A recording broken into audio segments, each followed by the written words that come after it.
Welcome back inside the Aztecs Athletic Center, our 2012 Signing Day special. We've been appearing live at the top of each hour here on GoAztecs.com to bring you the latest from National Signing Day. Well, we've reached the pinnacle of our broadcast today as we bring in the head coach, Rocky Long. He'll be appearing in a live press conference at 2 o'clock, and you can watch that live as well right here on GoAztecs.com. But, Coach, what an exciting day, and it is every year, National Signing Day. But now with Ben Moa, the latest to bring in his national letter of intent, a 24-man class right now to bolster the boys you already have in the program. Got to be a lot of fun. Well, it's always fun when it's over. I mean, you start wondering where they are, the last couple guys coming in, and they always have some kind of problem, but the last one got in, so we're pretty excited about it. Now, I talked to some of your coaches and to Tony White, your recruiting coordinator, about this earlier this morning, but of course, last year, when you guys took over and the transition occurred from the Hoke era to the Long era, really from a recruiting standpoint, it was kind of a fire drill in terms of you've got recruits out there, massage them, keep them in, who can we keep in the fold with a coaching transition. Now this year, your staff obviously had the opportunity to stretch their legs and map out their plan of attack. How much more of a comfort level this year? Well, I thought last year that the few coaches that remained here and stayed on staff did a great job of holding the commitments in there, as well as find 5 or 6 more guys. And I think last year's class was pretty good. Obviously, this year we were able to evaluate them better. We were able to rank them. We were able to try to get a feel for which ones might want to come here and which ones we didn't have a shot at. So coming into signing day, you feel a lot more comfortable going into signing day because you anticipate them all signing because you've been in contact with them constantly for about the last 6 months. Now, and again, another one of the topics we've broached over the course of the morning, but you always hear about how the success of a program and how bowl appearances can lead to positive impact on the recruiting trail. Consecutive bowl appearances for San Diego State University, obviously a huge win in the Poinsettia Bowl 2 years ago that last year you got to recruit off of the course of the season. From the feedback from your coaches, from yourself out on the trail, how much of a positive impact did that have? Well, I don't know if you can judge it exactly, but I know that a lot more people are a lot nicer to us. And we're getting into some homes we didn't get into 3 years ago. Everybody gets a favorite out there, and if they see you more on TV and they see your program successful, you get a positive outlook to all the recruits. And then sometimes they kind of like the way you do things. They kind of like your uniforms, the way you play offense, defense, and all of a sudden now there's a real interest when you walk into the living room or walk into the high school. There's a real interest that wasn't there 3 years ago. Speaking of things that are changing and how they can affect recruiting in a positive manner, obviously conference realignment. And this program moving to the Big East hasn't happened yet, so I imagine that there's some serious residual effects that we'll see in coming years. But when you were out there talking to recruits, the fact that San Diego State moving to the Big East, moving to what's now a BCS conference, what type of feedback did you get back? I really thought it was very positive, and I think that we had some interest from some players that would not have had interest in the past. Because they all want to play what they consider the highest level, and right now in college football, the BCS is considered the highest level. Now, there's huge advantages to being in the BCS for our program. Financially, competition-wise, the ability to maybe play for a national championship, the ability to play in the traditional big bowls, Orange Bowl, Sugar Bowl, those kind of bowls, that's a huge boost to the program. Well, now that's going to trickle down into recruiting, too. I'm not sure it made a big difference this year. When it's going to make a big difference is when we actually get to play those guys and they see us on TV against other Big East opponents, then it's going to make a huge difference. Right. That's about the second or third time you mentioned television. Isn't it amazing how important that is, getting on that little screen? Well, I think that TV's driving all college sports, maybe driving of all sports, because now you're seeing a lot of high school games on TV.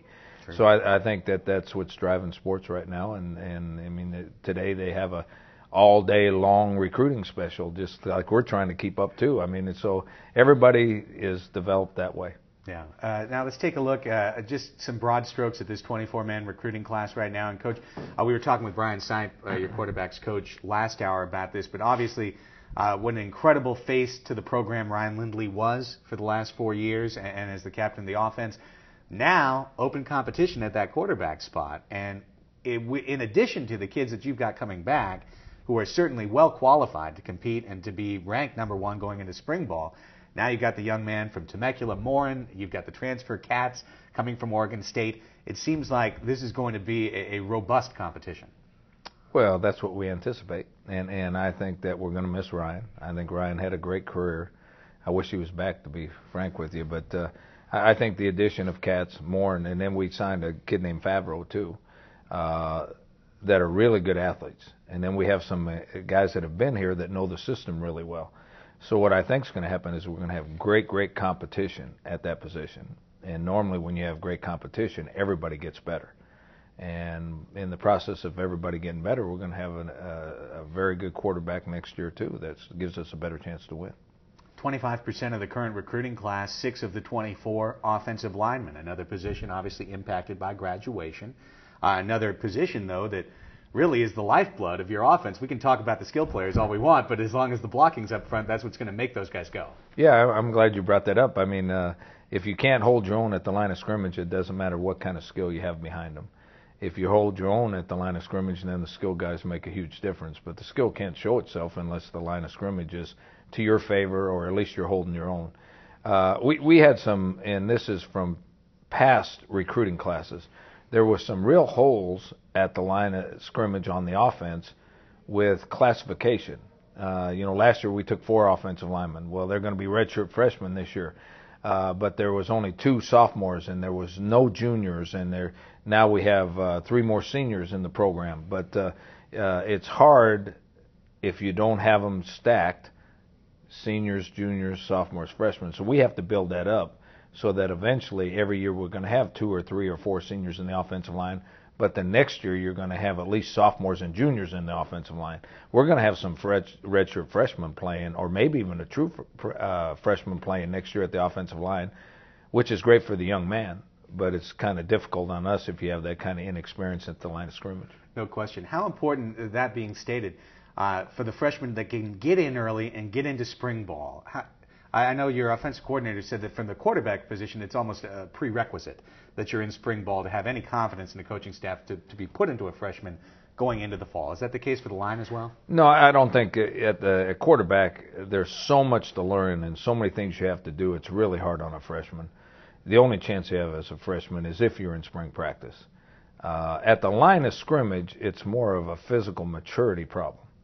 And some of the freshmen coming in are going to be very physically mature, and some won't. Right. If they're able to handle it physically is the biggest question at the line of scrimmage, because mentally it's not near what the quarterback has to learn. Right. Yeah, in fact, you're banging heads most of the time. Let's talk a little bit about special teams. I think one thing that we saw for sure in college football this year is the importance of special teams. And when you've got great teams that go head-to-head, when you've got close teams that go head-to-head, so many times it can come down to the place kick as to whether you win or lose. Seamus McMorrow is coming to the San Diego State Aztecs from St. Augustine High School, a local product. You're bringing in a long snapper from Anchorage, Alaska. So talk about a long-distance connection, but those two could hook up for a bunch of three-pointers coming up. Well, first of all, you can't practice the kicking game unless you have a long snapper. Right. I tried to do that one time, and it ruined all of spring practice. We got nothing done in the kicking game in spring practice because we didn't have a deep snapper. After that, you have to have some guys you can count on to establish field position. Now we're talking about kickoffs. We're talking about punting. You have to cover those, but obviously if they don't kick them far enough or kick them in the right place or punt them in the right place, you can't cover them either, so you lose field position. So it puts you at a real disadvantage. And then, like you say, the one that everybody remembers and the one everybody sees is when a guy has to make a field goal to win the game. And you see that in the NFL. If you don't have a guy that can make a field goal at the end, you go home and watch the other guys keep playing. Yeah, you see in college football as well. Certainly Alabama and LSU knew all about the field goals and how that impacted this season. Overall, for this San Diego State class, you bring in 24 kids, you keep the local thing happening. Malcolm Jackson comes out of Mount Miguel High School, outstanding young man. And one thing that I think is very interesting, Coach, just to see the difference between past years, 5-6 years ago and now, is you're seeing kids coming from Pac-12 programs, coming from big, considered big-time or five-star programs. They want to come to San Diego State now. They want to continue to elevate Rocky Long's program and have it rise up to the level where people aren't saying USC, San Diego State, raising them to the same level. Well, I think you're seeing that. We have 7 local kids that have signed with us first time through, and I think that's an indication that we're winning more games, first of all, because everybody wants to be associated with the winner. But it also shows that the local kids are watching. Yeah. And the local kids, if they have a viable option of a place that they consider a BCS team, which we are now, and they consider a team that has a future and a chance to be good, that why not stay at home? And I think that's the best indication that we're having some success. And I think going to the Big East and then being in the BCS makes a big difference with local kids, too.